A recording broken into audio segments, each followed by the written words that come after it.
Bueno, gracias ante todo por la invitación, por este espacio para poder conversar y intercambiar algunas ideas con ustedes con respecto a temas de cambio climático y desarrollo sostenible.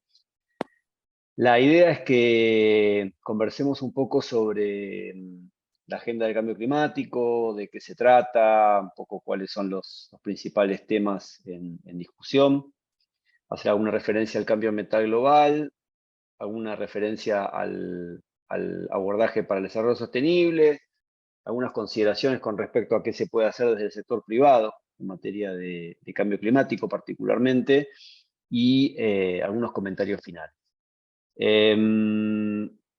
Empezando por el cambio climático. Les voy a explicar algo muy complejo de manera muy simple, ¿sí? Pensemos en la Tierra como una roca que está flotando en el espacio a lo largo de millones y millones y millones de años, y que por su masa y genera la ley de gravedad y atrae partículas y moléculas que están a su alrededor. Eso hace que los gases que genere la Tierra por distintos procesos, tanto sean trópicos, o sea, de los seres humanos, o naturales, queden alrededor de la Tierra y conformen lo que entendemos como la atmósfera, lo que conocemos como la atmósfera, ¿no? Que es una finísima y delicada capa de gases que en distintas densidades y en distintas concentraciones quedan cercanas al planeta Tierra. Esta atmósfera contiene una serie de gases que son llamados gases de efecto invernadero. ¿Por qué? Porque capturan parte de la energía que viene del Sol como rayos ultravioletas y que es reflejada en la Tierra hacia el espacio como rayos infrarrojos. Parte de esa energía queda atrapada en la atmósfera y permite que tengamos vida sobre la Tierra como la conocemos. Se estima que si no tuviésemos atmósfera, la Tierra estaría congelada a una temperatura del orden de menos de 17 grados centígrados. Gracias a la atmósfera está a una temperatura de más de 17 grados centígrados. Y eso permite que esa energía capturada en el sistema nos permita tener una biosfera como la conocemos al día de hoy. Hasta ahí vamos, es algo muy complejo, pero de manera muy simple. Básicamente gas de efecto invernadero y calentamiento global son los conceptos que quisiera que repasemos en esto. Ahora, ¿qué pasa? Distintas actividades antrópicas y naturales a lo largo de los años han incrementado la concentración de estos gases de efecto invernadero, que principalmente nos referimos a 6, dióxido de carbono, óxido nitroso, metano, y otros hidrofluorocarbonos, perfluorocarbonos y demás, que son gases que son artificiales, básicamente para usos industriales, ¿sí? Si nos enfocamos solamente en la concentración de dióxido de carbono a lo largo de 400.000 años, vamos a ver que hay una variación por distintos fenómenos naturales de una concentración de dióxido de carbono del orden de las 280, 290 a 180 partes por millón, con una variación de entre 50 y 70.000 años, ¿no? Estos son los periodos de las glaciaciones y demás que fueron acompañados por subidas y bajadas de temperatura que han generado cambios muy, muy radicales en el sistema planetario. Lo que vemos después de la Segunda Guerra Mundial es un aumento muy marcado de las concentraciones de gases de efecto invernadero, particularmente de dióxido de carbono, que tiene un correlato directo con el aumento de actividades antrópicas y particularmente de aumento de consumo de hidrocarburos. Porque lo que estamos generando es un desequilibrio de carbono, el carbono que estaba fijado bajo tierra, lo extraemos, lo combustionamos y lo eliminamos a la atmósfera en sus distintas formas. Esto nos trae como resultado, si uno el gráfico de la izquierda y el gráfico de la derecha, un aumento muy marcado en la concentración de gases de efecto invernadero, ¿no? En la década del 60 estábamos en unas 320 partes por millón y hoy estamos casi en 420 partes por millón. Este gráfico es de 2017, han aumentado muy fuerte en los últimos años.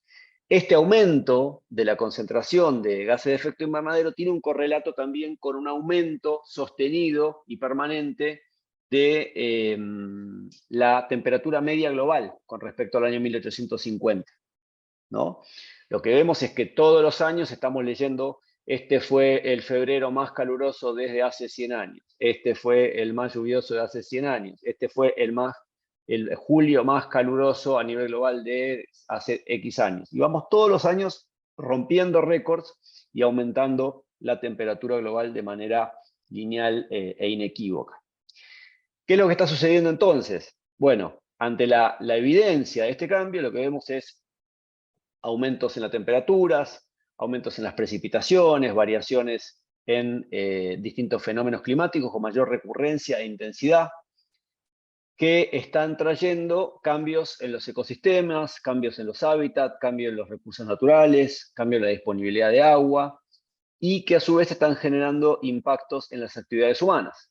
Están impactando en el rinde de agricultura. El año pasado, solamente por la sequía, la Argentina perdió 20.000 millones de dólares de productos agrícolas, afectaciones de la infraestructura y distintas actividades como la industria, cambios también en patrones de epidemias, que se creía que ya estaban terminadas hacía mucho tiempo, empezaron a volverse cada vez más frecuentes.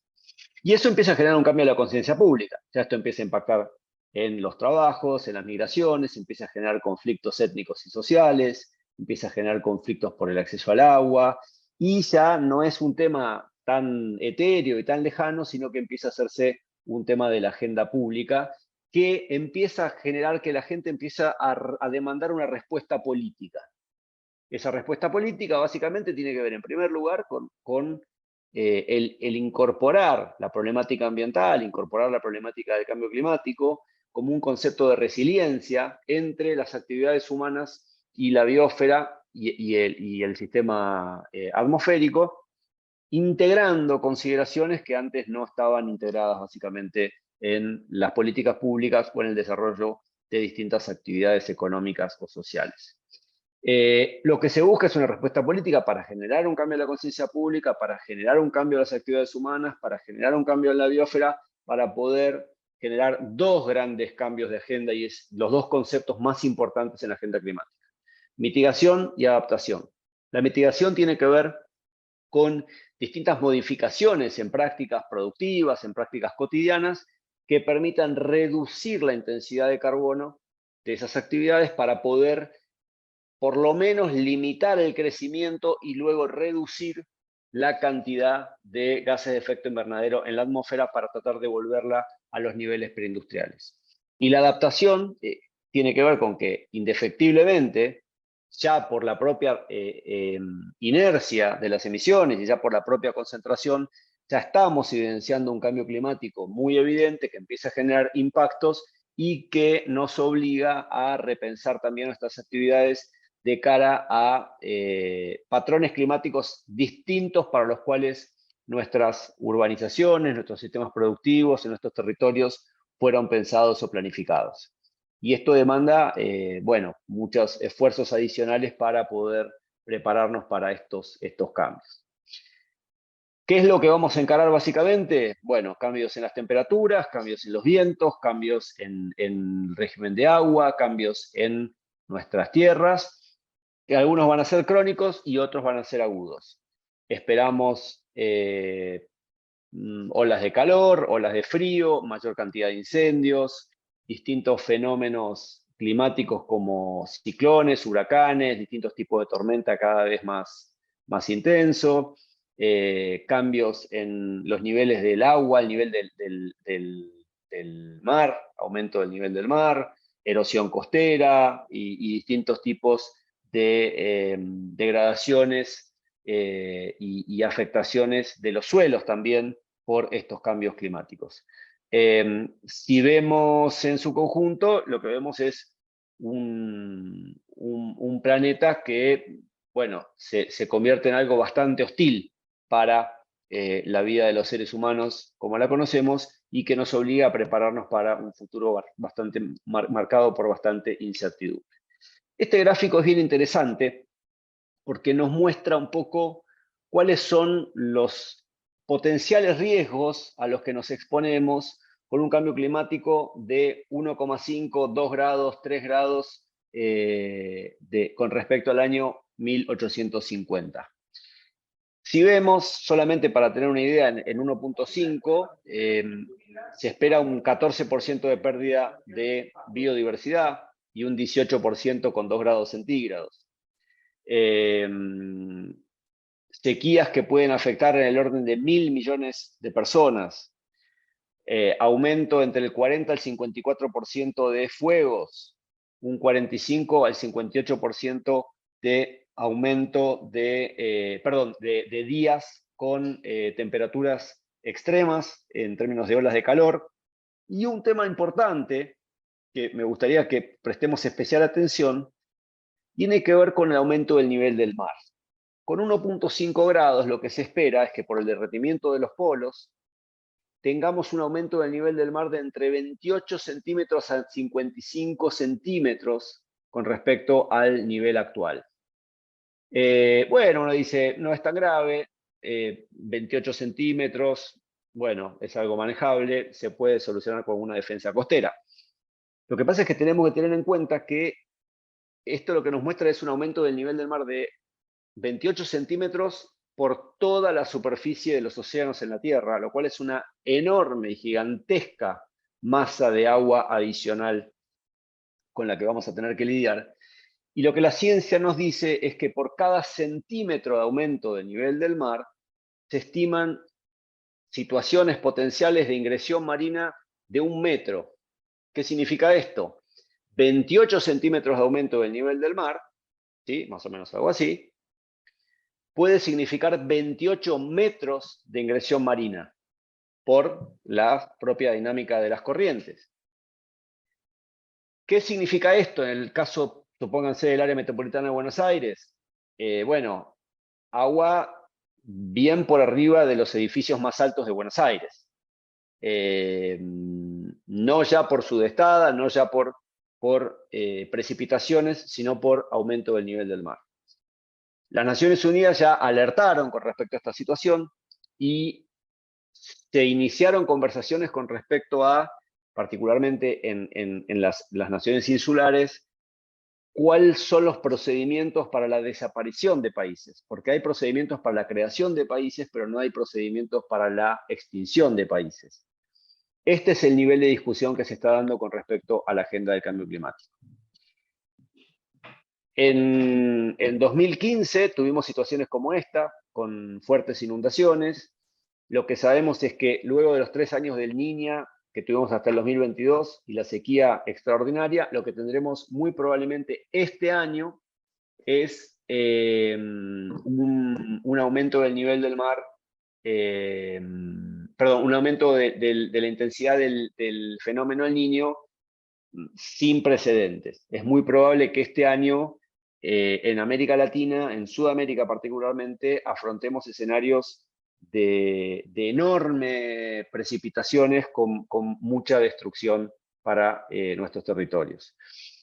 Algunos efectos del cambio climático, la sequía del año pasado generó, esto es una nota de Clarín de hace poco, que empieza a mostrar que esto ya empieza a impactar sobre nuestras infraestructuras y sobre nuestra vida en general. Este gráfico que ven acá es el gráfico que dio lugar a la discusión sobre el Acuerdo de París. Lo que ven es un poco, bueno, hacia dónde vamos, ¿no? Van a haber distintos, cada RCP son escenarios de concentración hacia fin de siglo, ¿no? ¿Se acuerdan que habíamos hablado que en los últimos 400.000 años estábamos entre 140 y 280 partes por millón de dióxido de carbono? Bueno, acá estamos hablando de que si seguimos como seguimos, que es la línea de arriba, vamos al orden de las 1.000 partes por millón, lo cual nos lleva a un aumento del nivel a un aumento de la temperatura media global del orden de los 4 grados centígrados. Esto significaría una situación que nos lleva a un planeta absolutamente distinto al que conocemos, probablemente no habitable para muchas especies, claramente no para los seres humanos. Lo que se busca hacer es ir por la senda azul, o sea, descarbonizar la economía de modo tal que podamos hacer frente a lo que se acordó en el Acuerdo de París, que es limitar el cambio climático a 2 grados centígrados haciendo la mayor esfuerzo posible para no sobrepasar 1.5 grados centígrados.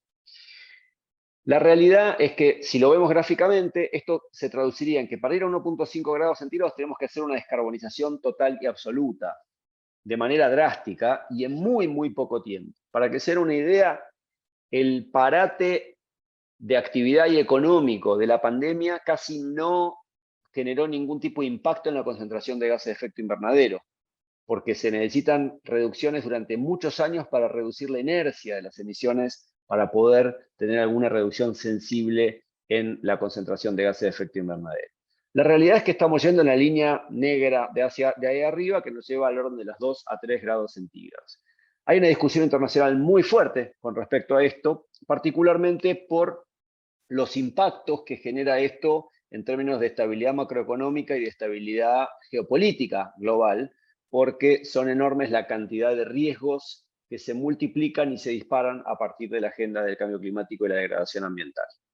Mientras tanto, seguimos discutiendo en el marco de las Naciones Unidas, en las conferencias de las partes, y desde la primera reunión que hubo sobre el cambio climático, allá por fines de los 70, hasta la última del año pasado en Egipto, lo que tenemos es un aumento muy marcado de la temperatura media global, multiplicando estos riesgos que le mencionaba antes. ¿Qué nos dice la Organización Meteorológica Mundial? Que este año probablemente estemos en 1.5 grados centígrados estacionales por el fenómeno del Niño, y que eso generaría que entre 2023 y 2027 lleguemos a 1.5 grados centígrados interanuales, ya no estacionales, lo cual nos expondría a los riesgos que les mencioné antes, de aumento del nivel del mar, pérdida de biodiversidad, olas de calor y demás. ¿Qué quiero decir con esto? Que la agenda ambiental ha transmutado de ser una agenda de cuidar al ambiente a cuidarse del ambiente. Tenemos que empezar a integrar estas consideraciones en todas las operaciones de todas nuestras actividades humanas en todos los planos. En la Argentina, ¿qué es lo que nos dice la ciencia que probablemente sean los impactos que vamos a encarar? Bueno, estrés hídrico por aumento de temperaturas en el norte y oeste de la Argentina, mayor frecuencia de inundaciones y temperaturas extremas en la Mesopotamia, retroceso del caudal medio de los ríos de la cuenca del Río de la Plata, erosión costera en toda la provincia de Buenos Aires y en la Patagonia, y crisis de agua en Cuyo, Comahue y Patagonia, con impactos muy importantes sobre los territorios y todas las zonas que se asientan en ese lugar. Bien, vamos a la Argentina. ¿Cuáles son las emisiones de gases de efecto invernadero por sector? Acá tienen una torta que muestra, ahí abajo tienen la fuente para ir al inventario de gases de efecto invernadero de la Argentina. Es bien interesante porque hay mucha información interactiva. Estos son los principales sectores de emisiones que se ven desafiados para poder reducir sus emisiones en línea con la acción para lograr el cambio climático a 2 grados y sobrepasar 1.5. Ok, me voy. Esto que ven acá es la contribución nacionalmente determinada de la Argentina, que es, en el Acuerdo de París se acordó que cada país presentará una contribución nacionalmente determinada, o sea, cada país se compromete a hacer esfuerzos y a presentar planes de descarbonización que permitan ir con esa línea de reducción de emisiones que les mencionaba. Si ven, no sé si ven mi cursor, pero para ir a 1.5 grados tenemos que hacer una línea casi en 45 grados hacia acá abajo, cuando en realidad estamos yendo un poquito más arriba de la línea amarilla. Este cambio va a demandar transformaciones en todos los sectores de emisiones que le estoy mencionando acá: ganadería, transporte, consumo energético, combustibles, gestión de residuos, transporte y demás. Cambios muy profundos que van a demandar, sin duda, muchísimo dinero. Perdón, hay alguien que está con el micrófono abierto y si no se enoja, se lo voy a cerrar, que no sé quién es. Pero bueno, no sé. Si alguien está con el micrófono abierto, les pido por favor si lo cierran un ratito y después pasamos al diálogo. Bien, ¿qué es lo que presenta la Argentina? En este caso, a mí como ex secretario de Cambio Climático me tocó poner en marcha el Gabinete Nacional de Cambio Climático, conformado por todos los ministros, presidido por el jefe de Gabinete de Ministros, donde diseñamos el Plan Nacional de Mitigación y Adaptación al Cambio Climático, que tiene 6 ejes: transición energética, transporte sostenible, cambios en agricultura, ganadería, pesca y bosques, conservación de biodiversidad y bienes comunes, transición productiva y promoción de territorios sostenibles y resilientes para hacer frente a el cambio climático. A su vez tiene 4 líneas instrumentales: acción para el empoderamiento climático de la población, economía para la transición, fortalecimiento institucional e investigación, desarrollo e innovación, con enfoques transversales de género y biodiversidad, gestión integral de riesgo, salud y transición laboral justa. ¿Qué es lo que tenemos que hacer básicamente para enfrentar el cambio climático? Transformar todas las actividades que realizamos.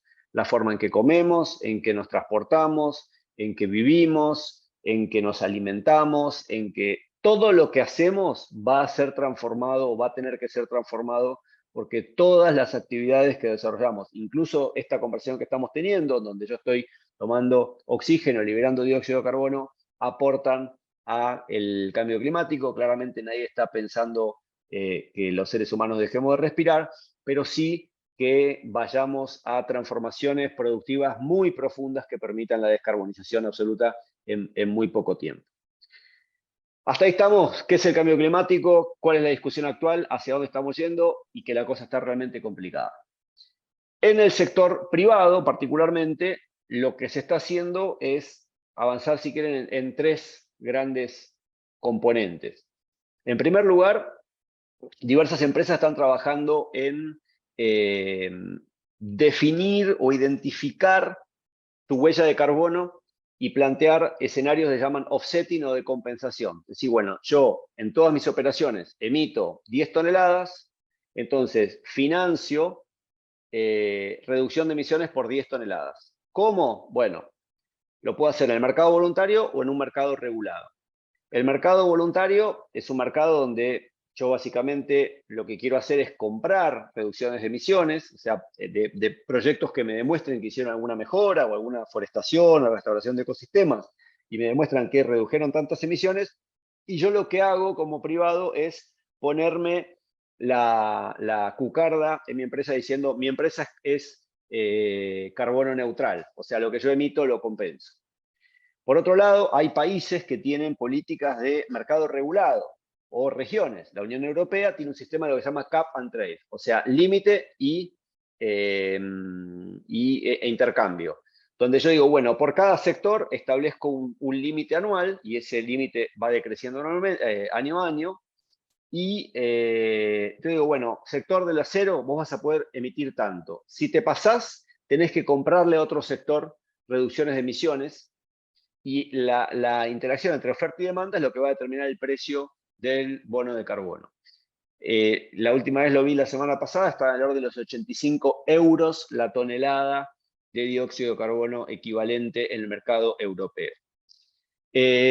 ¿Cómo se hace esto a nivel? Entonces lo puedo hacer a nivel voluntario para ponerme la cucarda, o lo puedo hacer a nivel mandatorio porque tengo una regulación que me lo plantea algún país. Un segundo nivel sería que yo empiece a ver, bueno, no solamente cuánto emito, sino cuáles son las vulnerabilidades que tiene mi negocio o mi sector frente al cambio climático, ya integrando no solamente la agenda de la mitigación, sino también la de la adaptación, ¿no? En mi cadena de valor, en mi cadena logística, cómo el cambio climático puede impactar sobre mi negocio. Y el tercero tiene que ver ya con el mundo de los seguros y el mundo financiero.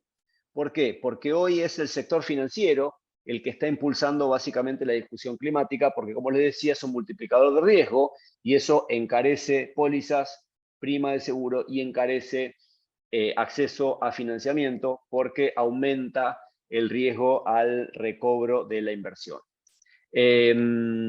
Básicamente, estos son los pasos que se plantean desde el sector privado.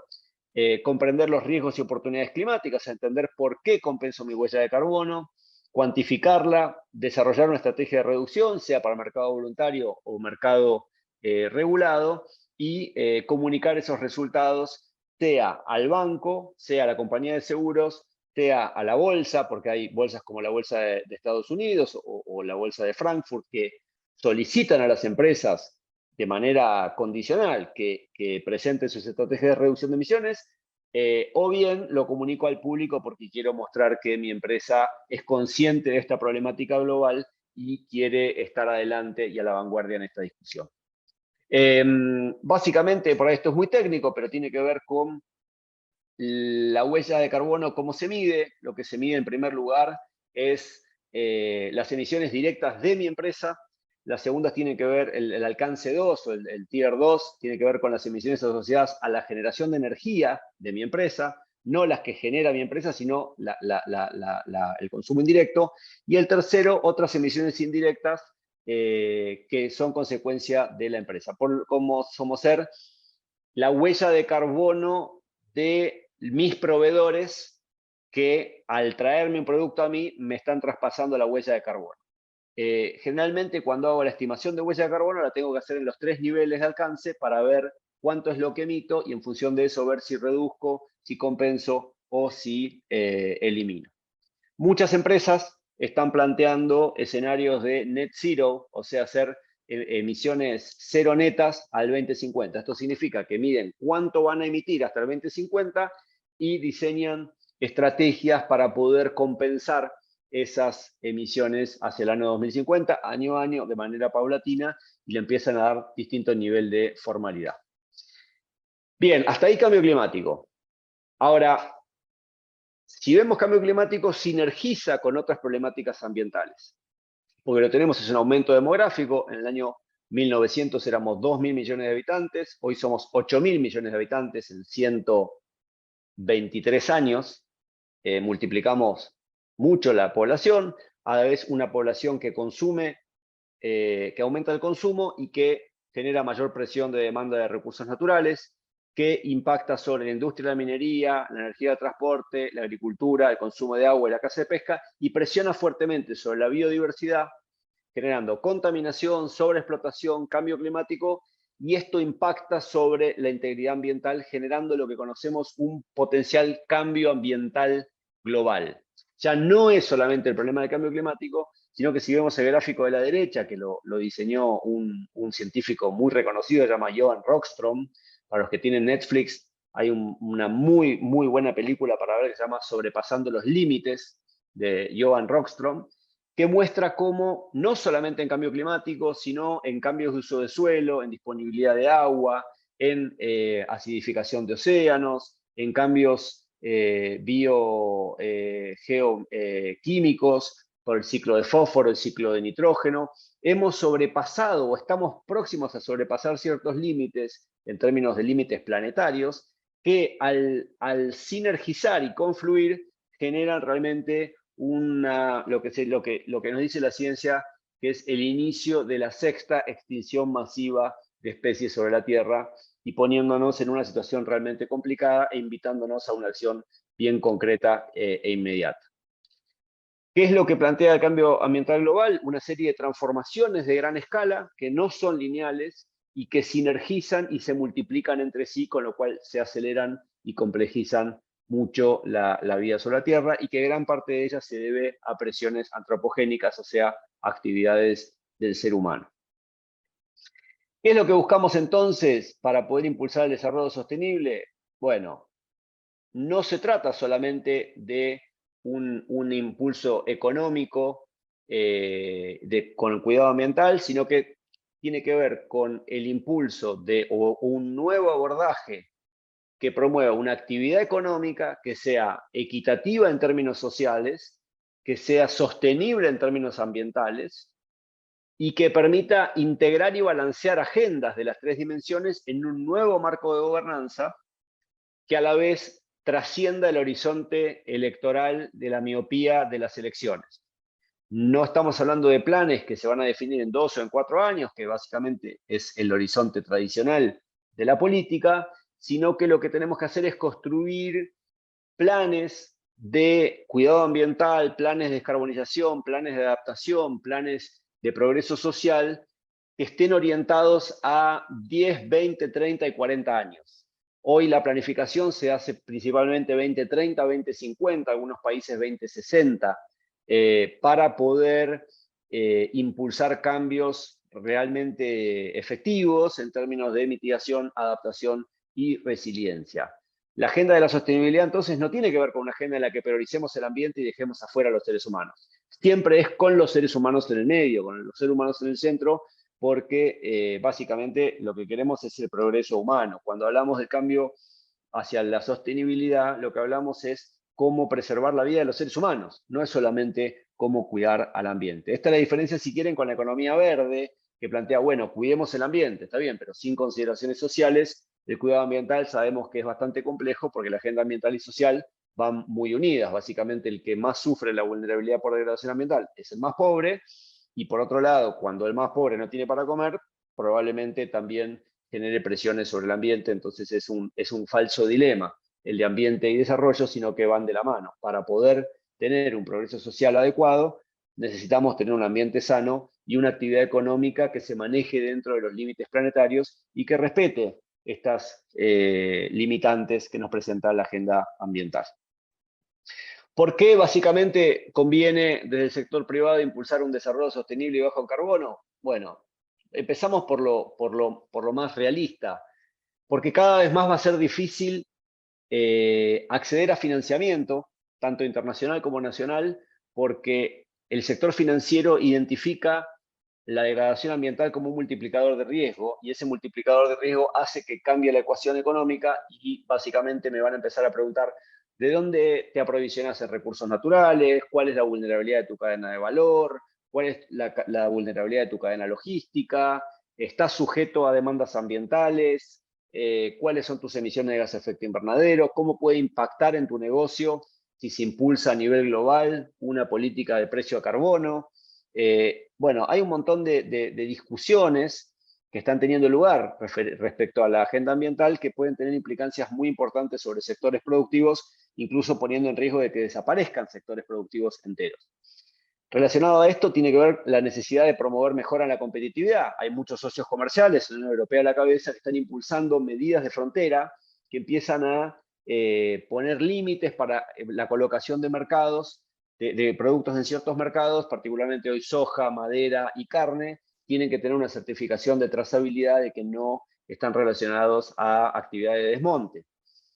En tercer lugar, porque tenemos que reducir el riesgo de vulnerabilidad al cambio climático. Lo que estamos viendo es que cada vez nuestros territorios, nuestros sistemas productivos, nuestra gente está expuesta a alta vulnerabilidad al cambio climático, y no tenemos todavía mecanismos adecuados para poder hacer frente a esto. El cuarto tiene que ver con que la energía, como ustedes saben, es cada vez más un tema estratégico, complejo y cada vez más costoso, que conviene atender, y las políticas de seguridad energética, de eficiencia energética y de transición energética no solamente nos reducen ahorros, nos generan ahorros económicos, nos pueden reducir la carga presupuestaria, sino también nos puede ayudar a tener menos dependencia política de ciertos países. Por último, si quieren, es porque es lo que tenemos que hacer, digamos, porque tenemos normativa que así lo indica, por una cuestión ética, porque queremos vivir, porque queremos sobrevivir, mejor dicho, a estos cambios que se vienen muy encima, y porque tenemos también una responsabilidad con respecto a las generaciones futuras, que les estamos dejando, no solamente a las futuras, sino a los que ya están, a nosotros mismos, le estamos dejando una situación realmente muy desventajosa y complicada. ¿Cómo hacerle frente a esta agenda? Bueno, en primer lugar, concientización. Cada vez que me invitan a una presentación de estas, nunca me puedo negar, porque básicamente lo que necesitamos es concientizar más, necesitamos entender esta agenda. Entiendo que la última canción de Shakira o el tuit de Wanda Nara con Icardi genera más interés que el cambio climático, pero tenemos que poner esto sobre la mesa y tenemos que ser realistas con respecto a la evidencia científica y lo que estamos viendo todos los días cuando salimos a la calle, que hay ciertas condiciones que están cambiando y que nos desafían.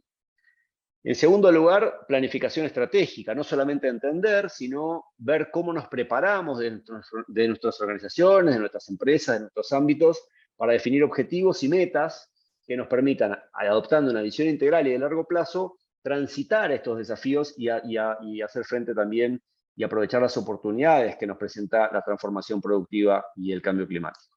En tercer lugar, fortalecimiento de capacidades. Hay una enorme cantidad hoy de oferta de capacitación para poder entender mejor estos temas y preparar mejor también, o adoptar y adaptar mejor a nuestras organizaciones a estos desafíos, integrando la agenda ambiental dentro del core del negocio de nuestras empresas, no solamente como algo del área de responsabilidad empresaria o el área de comunicación. Y lo que necesitamos también es promover una discusión seria, técnica, pública y política, donde cada candidato a la que tenemos elecciones se manifieste abiertamente con respecto a cuál es su posición en materia de política ambiental, de política de cambio climático, de política de biodiversidad, de política de agua, y tener una discusión seria con respecto a hacia dónde vamos como país, porque difícilmente, incluso con buenos indicadores económicos, ante un eventual rebote macroeconómico, vamos a poder lograr un progreso real si no integramos la agenda ambiental dentro de la agenda del desarrollo. Reflexiones finales. La agenda tiene fuertes impactos económicos. Hoy ambiente y economía son parte de la misma agenda. No tenemos que salir del falso dilema de que protección ambiental significa una barrera económica, más bien lo contrario. Hoy protección ambiental significa un habilitante para el desarrollo económico. Necesitamos integrar y balancear objetivos. No se trata de sacar los objetivos económicos y los sociales para poner los ambientales, sino que tenemos que balancear esto y en cada territorio, en cada sistema productivo va a ser un arte encontrar esa armonía entre esos objetivos. Necesitamos impulsar fortalecimiento de capacidades, necesitamos incentivar la acción del sector privado y promover cambios culturales profundos y entender también que esto puede ser una oportunidad o una amenaza de acuerdo a cómo lo abordemos. Si lo abordamos a tiempo y preparamos a nuestras organizaciones, probablemente en países como el nuestro, ante un mundo que demanda seguridad alimentaria, seguridad energética y recursos naturales y servicios ambientales, podemos dar un paso al frente y podemos realmente convertirnos en una potencia en esta discusión, o si seguimos en Narnia papando moscas, probablemente nos va a llevar puesto esta agenda y vamos a pagar costos muy, muy altos, económicos, financieros, comerciales, sociales, políticos y ambientales. Dejo acá, me gustaría, si quieren, nos tomamos un ratito para hacer un intercambio. Yo tengo 10, 15 minutos más. Si quieren, abrimos el piso para que hagan los comentarios, preguntas o demás, o si no les gustó la presentación porque traigo demasiadas malas noticias para un martes a las 7:10 de la tarde, también a disposición para que me tiren algún tomate virtual. Bueno, ¿qué tal? Buenas tardes. Mi nombre es Rogelio Rey y lo que quería, bueno, muy bien la charla, muy completa. Dos o tres preguntas. Una, con respecto a la huella de carbono, quería preguntar si realmente esa compensación o esa inversión que se hace a tecnologías que mejoran el medio ambiente, realmente compensa el daño que hace la empresa cuando hace una producción que hace un daño al ambiente. No sé si se entiende lo que digo. O sea, el hecho de invertir en una tecnología, si compensa el daño que hace esa empresa en la misma manera. O sea, ¿es 1-1 o es 10-1? Depende de la tecnología y depende de la certificación. Como les decía, hay dos mercados, el voluntario y el regulado. En el voluntario vos tenés más y menos seriedad. Hay quien va, agarra a un amigo ingeniero ambiental, le dice, calculame la huella de carbono, ese ingeniero dice, sí, tengo un amigo que planta árboles y yo te digo que el equivalente de tus emisiones vale por 5 arbolitos que planta mi amigo y te da un certificado firmado por Rodrigo Rodríguez y vos lo pones en tu empresa y decís, soy carbono neutral. Muchas empresas hacen eso. Hay otras que son más serias y que dicen, no, yo quiero algo serio, voy al mercado voluntario, pero voy a ir a ciertas certificadoras que me dan cuenta de que miden con estándares internacionales la huella de carbono de mi empresa y dan cuenta con estándares internacionales que miden la reducción que yo estoy comprando y yo invierto en esto para poder compensar esas emisiones. Bueno, no tiene regulación, confiamos en la buena voluntad de la empresa, del certificador y de que lo reduce. El tercero ya es, bueno, mercado regulado. Bueno, la Unión Europea te dice, ok, si vos querés reducir, vas a tener que medir con esta consultora que yo te digo, con este mecanismo y con esta metodología que yo te digo, vas a tener un mecanismo de medición, lo vas a tener que reportar y yo te lo voy a verificar para ver que es como la FIP, digamos, es la declaración jurada y después yo voy a ver si efectivamente estás reduciendo lo que vos dijiste que reducías y si estás emitiendo lo que dijiste que reducías. Como hay mucha plata de por medio, se genera todo un mercado a partir de esto. También cuando hay mucha plata de por medio se generan muchos incentivos para hacer las cosas mal. Entonces tenemos consultoras serias, consultoras no serias, brokers serios, brokers no serios, certificadoras serias, certificadoras no serias. En este momento, en el mundo, hay una gran discusión con respecto a la validez y la integridad y la calidad de muchos de los bonos de carbono certificados por las principales certificadoras globales, que son Verra, Golden Standard y BCS, porque bueno, después de muchos años de comerciar en un mercado que tiene 2.000 millones de dólares anuales, se estima que hay una gran parte de esos bonos que en realidad no reducen las emisiones que dicen que reducen. Entonces, bueno, hay toda una discusión con respecto a esto, pero también hay toda una discusión a nivel global con respecto a cómo integrar precios de carbono dentro de la economía, que incluyen precio del carbono, impuesto al carbono y sistemas de cap and trade o sistemas de límites y comercio. Es toda una gran discusión, nos llevaría muchas horas. Pero bueno, Rogelio, perdón que sea tan sucinto en la respuesta, pero es No, muy está relativo. perfecto. La respuesta corta es muy relativo y hay toda una discusión con respecto a esto. Interpreté eso. Y la otra, la segunda pregunta, y ya dejo a otro compañero que haga su consulta, es que entiendo todas las partes, por ejemplo, en el tema de los gases fluorocarbonados, o sea, por ejemplo, se han hecho, ahí se nota un avance, o en los propelentes de los artículos de cosmética, por ejemplo, ha habido una mejora en la fabricación de esos elementos. Y seguro que ha influido y ha hecho un buen avance en ese sentido. Lo que veo que la parte de, sobre todo los combustibles fósiles, se sigue apostando al combustible fósil de una manera como esperanzadora, que eso nos va a salvar económicamente a tanto este país, por ejemplo, con el tema de vaca muerta o el gasoducto, y otros países siguen todavía con la parte de fósiles, proponiéndola y avanzando, y veo que el reloj del taxi climatológico está corriendo a una velocidad muy rápida. O sea que siento que quizás si no frenamos o no decimos, bueno, basta, a partir de ahora generemos solo electricidad con fósiles, pero que sea un consumo masivo, por ejemplo, cargar baterías de micros o de transporte que sean a batería, o sea, concentrar más el gasto o digamos, el deterioro energético en un solo punto y no diversificarlo en varios automóviles, en varios aviones, en varias cosas que van a llevar muy lentamente a favorecer el cambio climático. En resumen, Rogelio, lo que necesitamos es una discusión seria sobre una transición energética. Y rápida, me parece. Y rápida. Pero por lo menos tener un horizonte de transición energética. Tenemos la bendición en este país de que tenemos los recursos, las capacidades y la industria para la energía de ayer, de hoy y de mañana. No muchos países tienen los recursos, la capacidad de industria para la energía del carbón y del petróleo, del gas, de las renovables, de la hidráulica, la nuclear, y aparte potencial de producción de hidrógeno y litio. Esto es una bendición. Ahora, ¿puede ser una oportunidad? Sí, pero necesitamos dar una discusión seria de política pública porque una transición energética lleva décadas de alineamiento de política, regulaciones, incentivos, planeamiento, desarrollo científico-tecnológico, construcción de capacidades, procesos de inversión y demás que, bueno, creo que todavía estamos lejos de poder abordar. Muy bien, muchas gracias por la charla, muy interesante. Gracias. Gracias. Buenas tardes, Elena. Manuel desde Córdoba. Perdón, Elena estaba primero, perdón, porque Elena puso la cámara y fue la primera que levantó la mano. Ah, bueno. Estás muteada, Elena, ¿eh? ¿Estás muteada, Elena?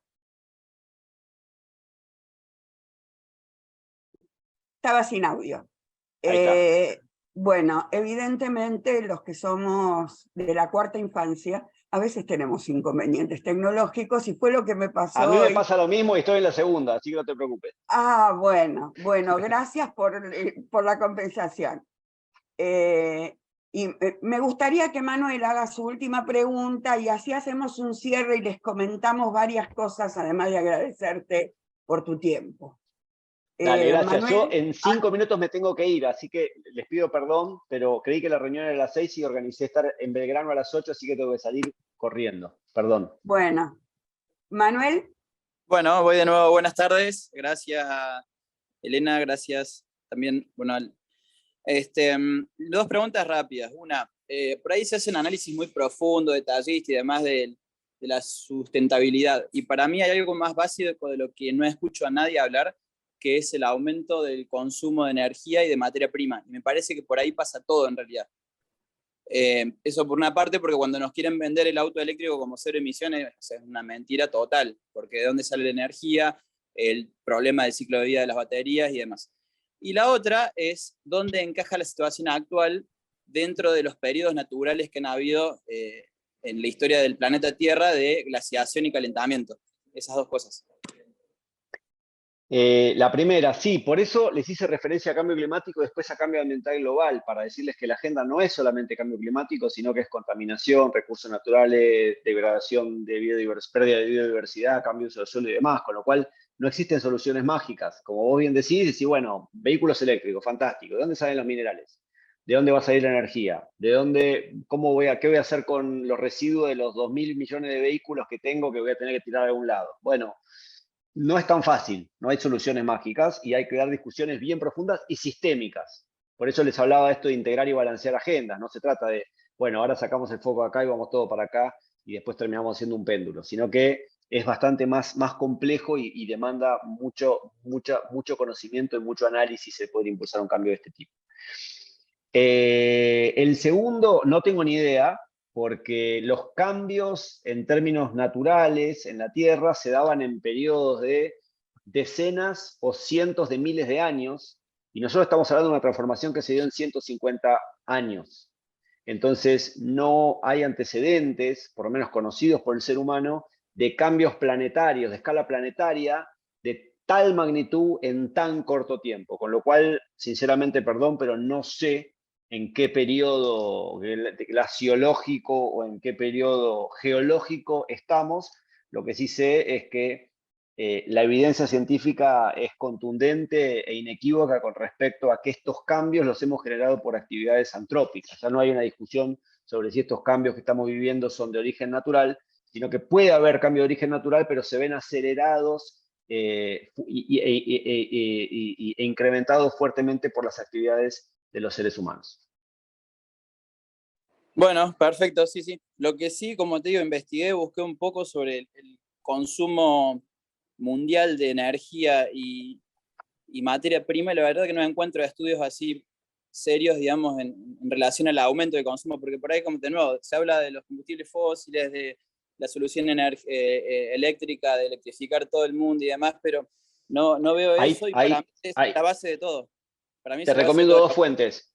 La Agencia Internacional de Energía tiene buenos análisis prospectivos con respecto al consumo energético y los consumos para la descarbonización. Y el segundo es el Panel Internacional de Recursos, IRP.int de Naciones Unidas, que es un panel científico que estudia básicamente la disponibilidad de recursos naturales y la evolución de esa disponibilidad de cara a los desafíos que tenemos por las próximas décadas, y muestra que hay escenarios próximos probables de escasez de recursos naturales estratégicos en lo muy inmediato que bueno, nos van a obligar a una transformación productiva importante.